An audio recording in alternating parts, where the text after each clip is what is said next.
I think at this point, like, it's time. It's time to explain to you guys why I no longer support Just Gen Reacts. Okay.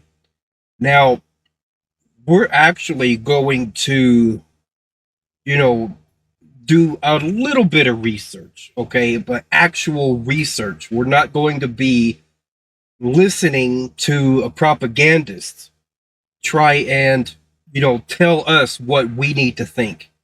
And that's exactly what we got here, okay? Now, and you're going to see that. You're going to see exactly why I say that, okay? Now, for me, if I make a video and someone comes along and leaves a comment and they say, hey, I don't agree with you, here's what I think. I will actually, like, try and my best to hear them out, listen to their arguments, evaluate their arguments, and then, kind of go back and forth, right? Like, okay, what you're saying, I just don't understand. Can you explain it, a little bit better so I can understand? Can you find, you know, documentation? Can you verify anything? You know what I'm saying? So that's the way I like to do it. I like to focus on the argument first. Writing people off is a last resort, but what we have here is like that's their first thought, right? This person is saying things I don't agree with, so I'm just going to write them off and be done with it, right? I want to, be happy and live in my echo chamber where I'm comfortable. And if anyone comes along and tries to, pop that echo chamber bubble, I'm just going to write them off as a sheep, as a liberal, as a Democrat, as whatever it is you can think of, okay, to gaslight them and send them on their way. That's what happened here. All right. And you're going to see I was making some legitimate points. Okay. And even if I wasn't, then she still could have taken the time to focus on the points I was making and try and, actually have a conversation, right? That's not what she wanted to do at all. You know what? I want to make one point clear. I think it's perfectly fine to be on the opposite side of this, right? You like rooting for the cops, okay? I totally get it. I root for the cops too in a lot of cases, right? It depends on the situation.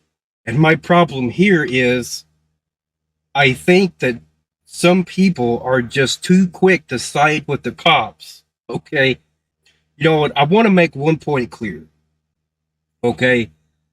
My prerogative here was not to defend George Floyd, say he's a hero, he's a this, he was a great person and all this. That's not what I was trying to do. What I was trying to do was to focus on the actions that those police officers took. Okay. And but what we have here with Jen and with pretty much everyone in the chat here, they were all focused on the wrong things, right? Because they're trying to say that Derek Chauvin is innocent. He shouldn't be a prisoner. That's what they're trying to say. So if you're trying to say that Derek Chauvin is innocent, then you should be looking at protocols. You should be focusing on his actions, the everything that he decided to do or not do, right? Now, I actually did pull up the protocols. As best as I could tell, the protocols were severely lacking, right? And then after that happened, they added in a lot more protocols and went into great detail about putting pressure on the side of the neck. Okay. That wasn't at the time though. So, but that still doesn't take accountability off the table. Suppose you get in a fight, okay? And suppose you're losing the fight really bad, okay? You end up getting an opening to get them in a headlock. So get them in a headlock and you hold them there for quite a while. And as people start to come up, they can see that, the guy that you're holding in this headlock is not doing too good. And they tell you, you got to let him go so he can breathe. You're about ready to kill that man. Anyone with any common sense would immediately let that guy go, but you don't sit there and keep holding on to that same pressure, especially when you got a whole bunch of people telling you you are killing this man. And that's what everyone was telling those cops there. Okay. So the other thing is, one of the witnesses told Derek Chauvin that is a blood choke. Okay. And he said he is a mixed martial artist. He knows what a blood choke is, and that's what you're doing. I want to bring that up because that's one of the first points I'm going to bring up here, right? Is about blood circulation. And I bring that up because there's a lot of people who don't understand this, right? They just don't get it. What the primary function, the most important thing blood does, is it gets oxygenated and it carries oxygen throughout your body, okay? Especially to the brain. So, and we're actually going to go ahead and do some research before we get into this, because I want to make sure everyone's on the same page. This is not rocket science. This is not stuff that's hard to understand, okay? It's really not. So, this is coming from Cleveland Clinic, and I'm pretty sure, we could go find tons and tons and tons of different websites that are all going to say the same freaking thing. Blood is specialized body fluid that constantly flows throughout your body. It does many things to keep your body functioning, such as carrying oxygen throughout your body. That is the key word, oxygen. What happens if your brain is starved of oxygen? Blood chokes. How do they work? The bottom line, blood chokes are the most common type of choke used in martial arts, such as BJJ and MMA. I don't know what BJJ is. They work by cutting off blood supply to the brain, which results in a loss of consciousness in a matter of seconds. Blood chokes are quite safe as long as the choke is released as soon as the defender passes out. Holding a blood choke for an extensive period of time can result in serious long-term injury or even death. So, in other words, once George Floyd lost consciousness, if Derek Chauvin had got up right then, okay, he probably could have been revived. And notice here that said they lose consciousness in a matter of seconds. I think the best explanation there of why it took like 4 minutes, I think, for George Floyd to lose consciousness, I think because he was only applying pressure to one side of the neck, right? Instead of here, where it's usually done by compressing both sides. This is also why blood clots are so dangerous. A simple blood clot could travel up to the carotid artery, which is the pathway to, sending blood to the brain to give your brain the oxygen it needs. A blood clot in the carotid artery can cause a transient, I cannot pronounce any of that stuff there, a TIA or stroke.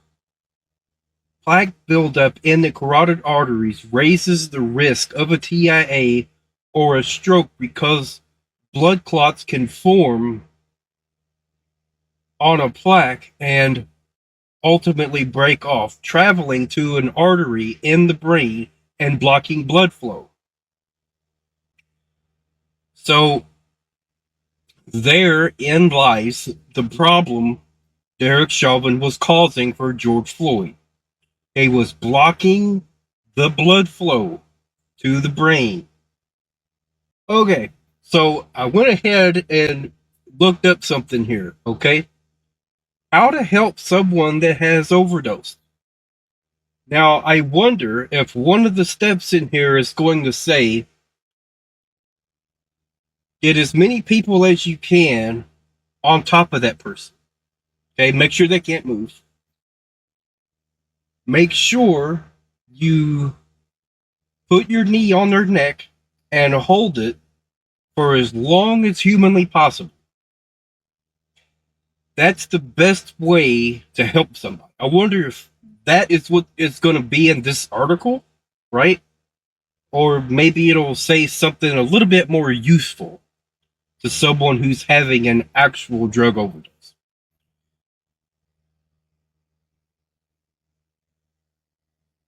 Okay, difficulty breathing.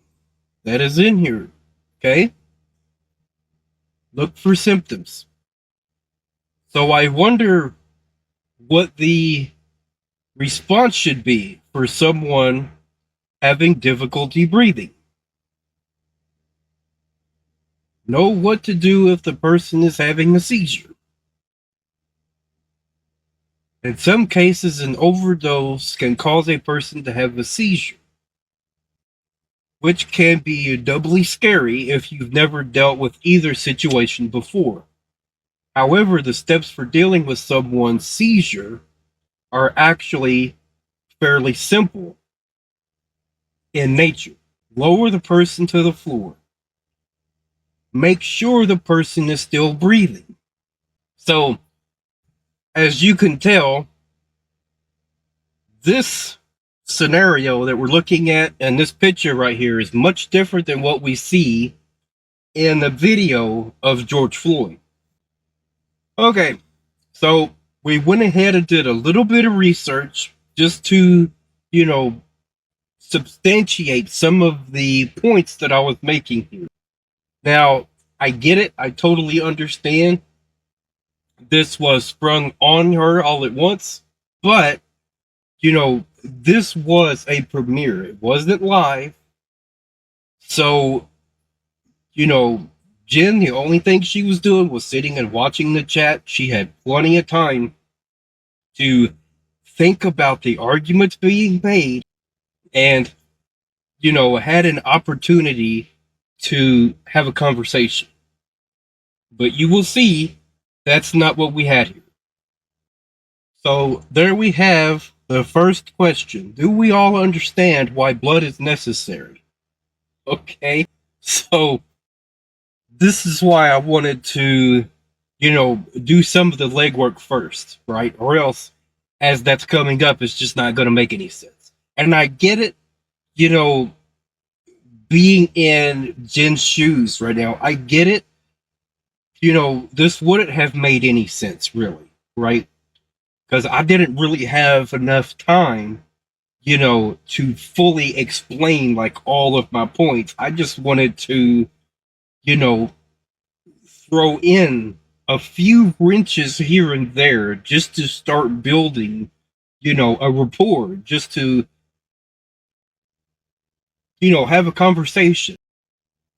But you will see that was just not going to happen. Cop actually murder a man called George Floyd, a civil rights leader, in Minneapolis on Memorial Day of 2020. Now, we've been told that happened, told it relentlessly for more than 3 years. So at this point, we've been told it so much that pretty much everybody seems to believe it. And because everyone does kind of believe it, it was on video. It wasn't just one person recording it. There were a lot of people recording it. Okay. But I mean, look, this is the issue I have. Definitely not going to say everyone, right? I don't believe in that. There's good and bad on both sides. In every direction, there's good and there's bad. Okay.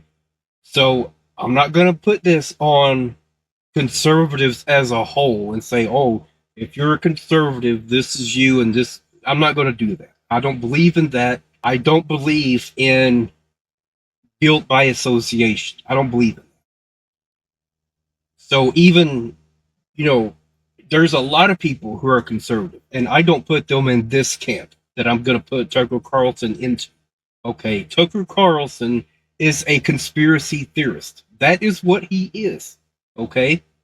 And you can like Tucker Carlson and not be a conspiracy theorist. You can be skeptical and even critical of a lot of things he says.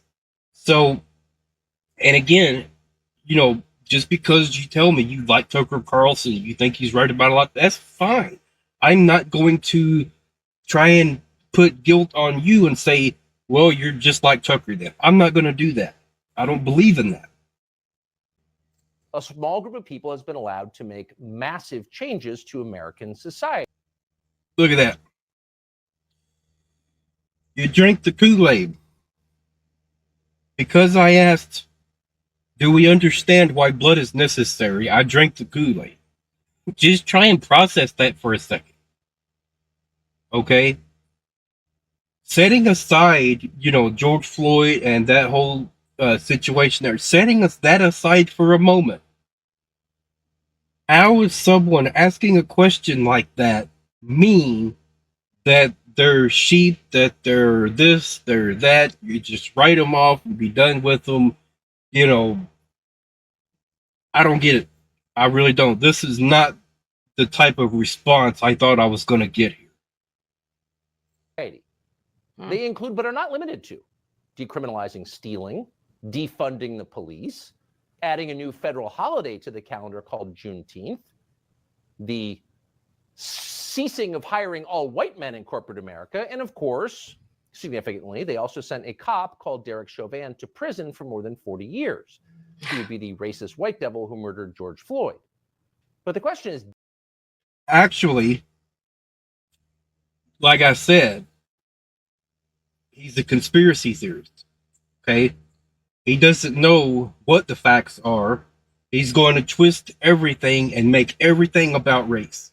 I actually started to go through the trial. I really need to get back to doing that, and we're going to make a point to do it. We're going to go through the entire trial. We got to.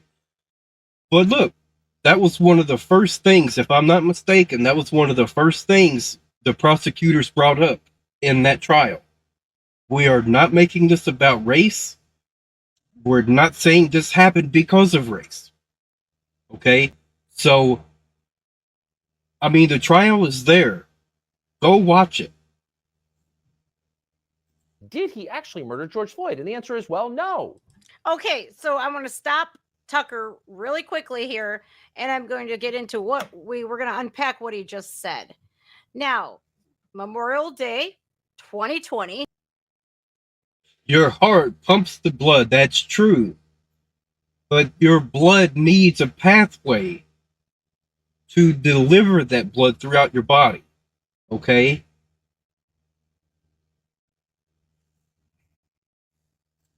There's an incident, and I believe it was St. Louis, if I'm not mistaken. I believe it was. It was St. Louis. And there was one George Floyd. Now, a lot of people have forgotten that George Floyd was no martyr. In fact, he had a lengthy criminal record. One that included holding a pregnant woman at gunpoint. So, this is something I'm not actually totally sure about, so we're going to go ahead and do some research. I want to see, because I don't think this is true. I don't think you actually need to be a good person, need to be a hero, need to be all these other things in order to actually be a martyr. Okay? But then again, I don't know what the actual meaning, like, I understand the most basic understanding of martyr is, right? Like, you died for a cause, right? for the greater good, let's say. Dying for, like Braveheart, okay? That was being a martyr, right?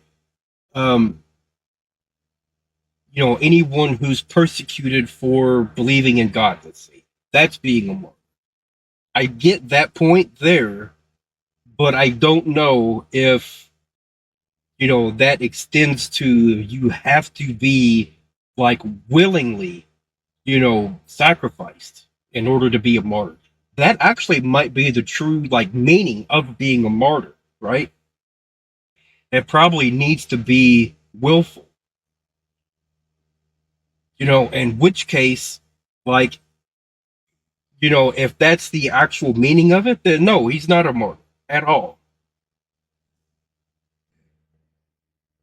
I thought so. So I hit the nail on the head.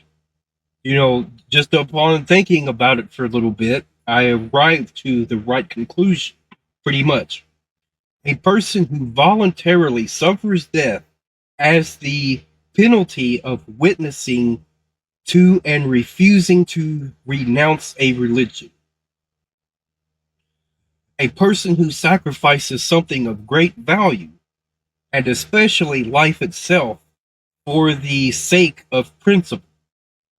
So that kind of falls into Braveheart, right? In order to set the precedent that people should have freedom, okay? That's what he became a martyr for in that movie. So according to this, no, George Floyd was not a martyr. He did not willingly give his life, for, anything. So that him and his goons could rob her and terrorize her.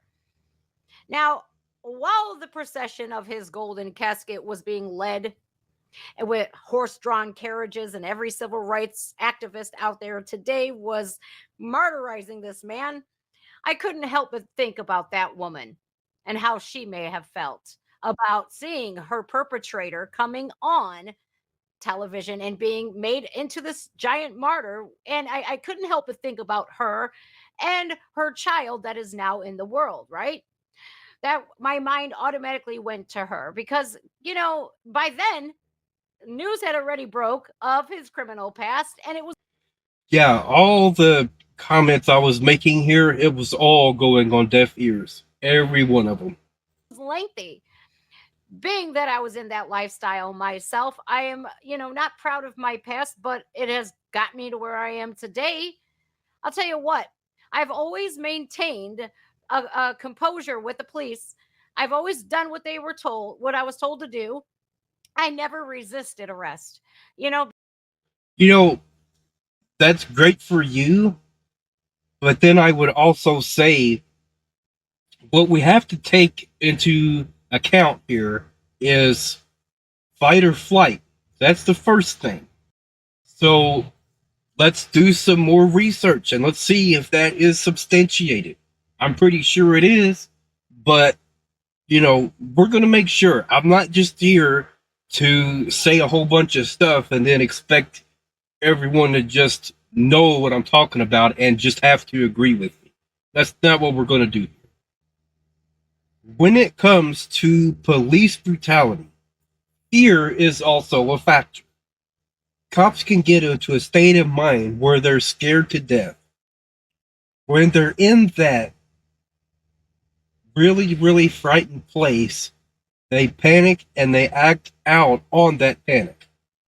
I have known cops who haven't had a racist bone in their bodies and in fact had adopted black children. They then went to black churches on the weekend, and these are the white cops. But you know what they had in their minds that made them act out and beat a black suspect unwarrantedly? They had fear. They were afraid of black men. I know a lot of white cops who have told me, and I interviewed over 900 police officers in 18 months, and they started talking to me. It was almost like a therapy session for them. So I think with this, and I absolutely agree, and this right here is kind of the same problem for both sides, right? Hysteria, right? Heightened awareness also. This right here is more of a problem of pushing racist stereotypes, okay, and pushing that kind of propaganda that makes cops start to, believe that they're more in danger when they're dealing with black suspects. This is the outcome of that. And then you go in the other direction, right? Not just for black communities, for everyone. The fear of police is escalating, right, to the same effect. If you have followed the news and you've seen police brutality, you've seen all these things, it's going to be a lot harder for you to comply with officers and surrender. Okay, that's going to be a lot harder for you, if you're truly in fear that you surrendering is going to be the last thing you ever do. And we have to take that into account, and we have to understand that. Not every time, but a lot of times when people run or when people fight the police, it's not because they didn't want to go to jail. It's not because anything like that. Sometimes it's because they are genuinely afraid for their lives and what's going to happen if they get caught and if they surrender. Okay. This is why, we look at the Keenan Anderson case, right? We go and look at that video and look at what he kept saying. They're going to George Floyd. They're trying to George Floyd. Okay. This is not something I'm just making up on the spot and saying, oh, everyone's just in fear. That's why they're fighting the police. That's not what I'm saying at all. A lot of times it is because they just don't want to go to jail. Okay. And I totally get that. And they shouldn't run. And I'm not saying, oh, if you get a cop trying to stop you, just run for. That's not what I'm saying. You're absolutely going to make everything worse by running. And most of the time, if you comply, everything would be fine. It would be. Right? But we also have to understand the mindset that people can have that creates these kinds of situations. So I was just, looking through some different websites and doing a little bit more research, okay? And I come across this, and I think this is quite relevant. What the data shows about police use of force by race. Now, as we saw a second ago, fear is a factor when it comes to police brutality and use of force also. Okay? And if black people are more likely to be afraid of police, that's going to immediately increase the tension when it comes to black suspects. It just is. Okay? And then of course, it's going to depend on the area. That's the other factor that a lot of people just ignore, and I don't understand why. You will get profiled based on the area you're in, based on what your car looks like, based on what time of the morning it is. If most of the drug deals happen in this area at whatever time, the cops are going to get used to that pattern, right? So as soon as they see someone who fits that profile in that area, even though they're not specifically doing anything suspicious, they might be just coming home from work, right? They might be working third shift at Walmart, right? And they might live so close that they, get off for lunch break at, I forget, like what, 2 or 3 o'clock in the morning, right? Then they say, I'm just going to drive home and get something to eat, because you get an hour for lunch. And they keep getting stopped because they want to go home, get something to eat for lunch, because of the time of night it is, because they're in a high drug area. So maybe you guys probably thought that was like a hypothetical. It wasn't. Okay, it wasn't. Now, that was a scenario that I dealt with myself. I kept getting pulled over because my car was old. You know, I was usually driving out late at night. Like I said, I worked third shift. So, come lunchtime, I'd like to go home for lunch because I live that close. But the cops kept stopping me because for some reason my car looked suspicious because of the area it was in and because it was like 2 or 3 o'clock in the morning. So I said all that just to say this, okay? For cops, they get used to patterns. So if cops are in an area that has high crime rates, the cops are automatically suspicious of everyone in that area. Okay? So the cops you deal with in Beverly Hills are not the same cops you're going to deal with in the ghettos or trailer parks or any area with high crime rates. Those are going to be two totally different scenarios. From 2018 to 2020, the share of Black Americans who experienced threats of non-fatal use of physical force during police contact increased, according to a report from the Bureau of Justice Statistics. The same is true for people in multiracial, Native or Pacific Islander American category. I am not, setting any of this in stone.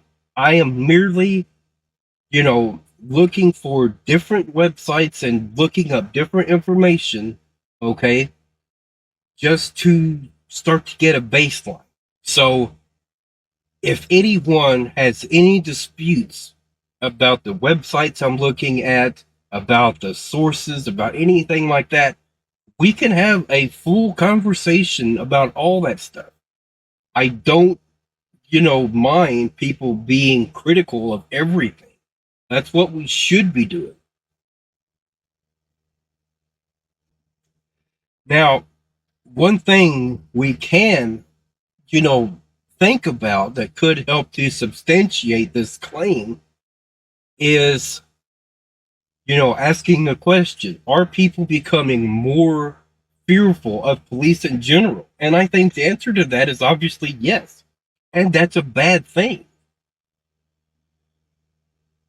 And then the other question we have to ask is, are police becoming more fearful, of people of certain backgrounds?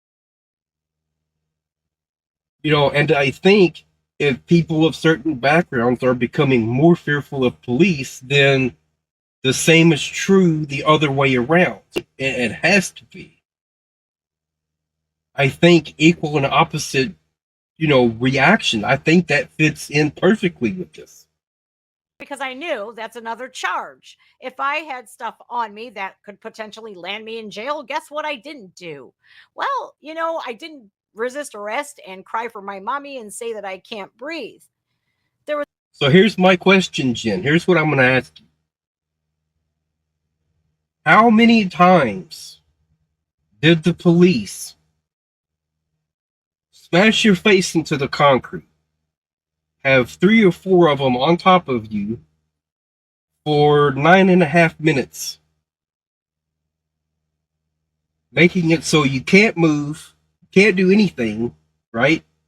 For 9.5 minutes, pressing your face into the concrete, okay? How many times did that happen to you, Jen? That's what I'd like to know. If you can say that happened at least once, okay, then maybe I could understand that comment a little bit, right? But until you've actually experienced what George Floyd was going through, then I don't think you can really mock him for calling out to his dead mother, because knowing that they were getting ready to kill him. This was his last day on earth, and he knew it. Okay? Look, I get it. The video is hard to watch. Okay? I get it. But I think if you're going to make claims like this and you're going to mock someone, you know, for calling out to their dead mother as they're dying, if you're going to mock someone like that when you're watching an actual video of someone taking their last breath, I think you should watch the video and really like get a sense of what was taking place there. Okay? So, and I think I know why she took this approach, because of the robbery incident at gunpoint, right? That's why, you know, oh, it's a great thing. And I've heard a lot of people say this, right? I wish it was more painful for George Floyd. Here's the thing. Here's something I want everyone to grasp and start to process and understand. Okay? The system is what promotes and demands more things like that to happen. You know, we call it rehabilitation, but that's not what it really is. Okay? It's really about creating more cogs in the system to line the pockets of the rich and the wealthy. That's what it really is. Okay? You know, we got to think about the definition of insanity. Okay? Doing the same thing over and over again and expecting a different result. Now, I've heard that's not the actual definition, but it works well enough. Okay? It works well enough, y'all. Think about it like this. If the rehabilitation system was actually working, then crime rates would be consistently going down to non-existent now, since the war on drugs started, since, you know, mandatory minimums and all these other things started going on. Crime rates will be going down, but they're not. Crime rates are going up. And why is that? Because in order for the system to make profit, it needs more crime. It needs more prisoners. And Jen points out some of the stuff in the video, so I don't understand why she can't like make that connection, that the ones we should be looking at as the main culprit is the system. That's the system that we're told we're supposed to support. Okay? Is a system that looks at someone who's poor and commits crimes out of desperation and says, "You're a low-life piece of scum. Get down in the hole where you belong." Okay, like we send them to prison. Get down in the hole where you belong. They do their time, they get out of prison. They go and try to find work. When they're asked about their criminal history, I was selling drugs. Okay, I went to prison for that. Did my time. I want to earn my way back to having a normal life. You're a piece of scum. Get back down in the hole where you belong. Okay? They go to another place and they get the same response, and another place. And so what do? They go back to selling drugs again, or they're going to go and find a different avenue. And keep in mind, while they were in prison, what were they around? A lot more freaking criminal activity than what they were ever exposed to on the outside. They've had time to get to know other criminals, and their hope then is to learn enough from them so that they don't get caught again, if that's the route they have to take in order to survive. This is what we call the death spiral. This is why the rehabilitation system we have doesn't work. You know, and for someone on the outside looking in, we always want to point at someone for doing something horrific and say, you're the problem. Get this person out and everything will be fine. But it's not fine. There are thousands and thousands and thousands of people who are doing way worse stuff than what George Floyd was doing. Okay? He was a cog in the machine. That is a big machine. And we always want to focus on this one cog that's not functioning properly. So we pull that one out, right? Put other cogs in there. Well, the problem is that the other cogs in the machine, those work their way around, and guess what? It corrupts and starts breaking the other cogs around it. Okay? So you have to get to the root of the problem. And the problem that should be addressed is society itself. Poverty itself. For all the, war on drugs and, mandatory minimums and, going way too harsh on low-level crimes is what's creating a lot of these problems, right? And there's not enough lenience to allow people to have a normal life again. And that's what is missing, okay? So you want to sit on your high horse and say, you would never behave like this. You would never do that. But I ask you, what if you ended up in a situation to where you had no money, no job, your kids are starving, the landlord's asking for rent or you're going to get kicked out, and everything starts piling on all at once, then I ask you, are you still sitting on your high horse saying, I would never go rob somebody at gunpoint? Or are you looking at your kids and saying, there's nothing I wouldn't do for them? Is that your mentality then? And I just think a little bit more empathy, a little bit more understanding, instead of just everyone sitting on their high horses and saying, oh, I would never do these things. Life can throw you a curveball at any moment. Look at the movie Fun with Dick and Jane and really just think about what everyone in that entire town started doing. Okay? They all turned to crime because they ended up being left with no other option, or at least no other option they could find. What was interesting about that is I think the whole town was mostly white people, and being put in a situation they couldn't find an easy way out of or any way out of. What did they do? They started robbing banks. So crimes of desperation is not something that, has anything to do with race at all. This is about adaptation. You adjust, you get used to living in a certain situation, and we know about desensitization to violence, right? We understand that concept, don't we? I hope so.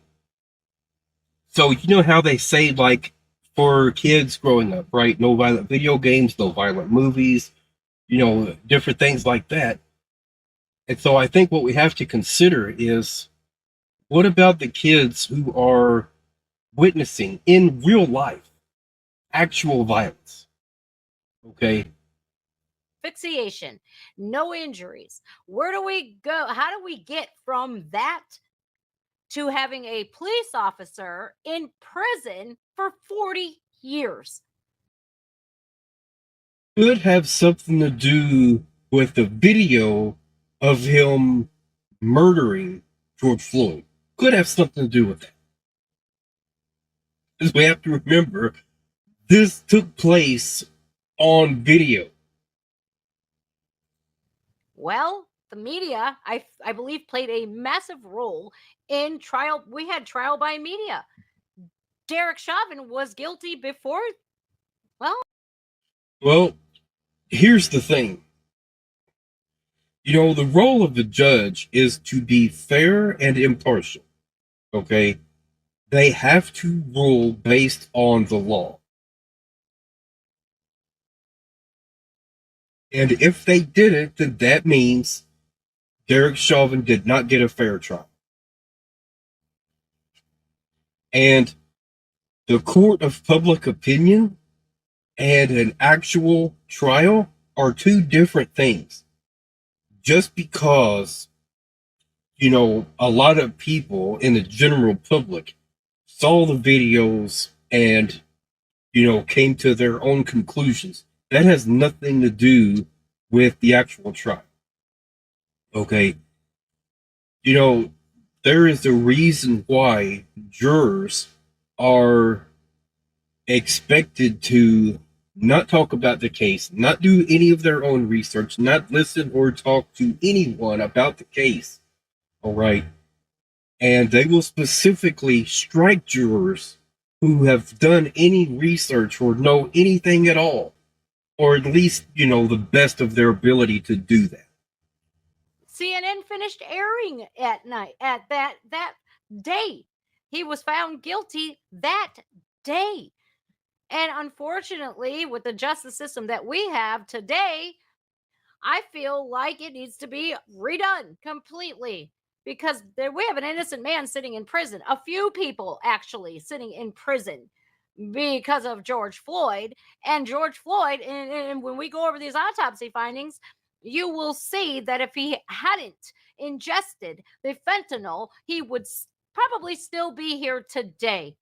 Well, I don't know, because, you know, being a fentanyl addict and seeing that 300 Americans die every day and they're not martyrized, we're not naming national holidays for them. We're not closing our border. We're not putting up murals. These things, you know, happened because of what those cops did to George Floyd. Okay? For the 300 Americans that die every day, are we? No, we're not. We're not creating holidays in their names. No, we're not naming streets after them. And we certainly aren't rioting and looting in their names either. Now, are we? And burning cities down and calling for the defunding of the police. Now, it is very important for you guys to understand this. At the time, that restraint that Derek Chauvin was putting George Floyd in on the ground, which George Floyd himself asked to do. Get me out of the car. I'm claustrophobic. I want my mummy. Put me on the ground. Put me on the ground. In which they obliged. They didn't have to do that. They could have shut that door and let it. But no, George Floyd was screaming and crying that he was claustrophobic and he can't. He's been in a cop car I don't know how many times. So, I mean, like, come on now. Anyway. Did you know whenever the police first came up to George Floyd's car, they had their weapons drawn? Did you know that? You know,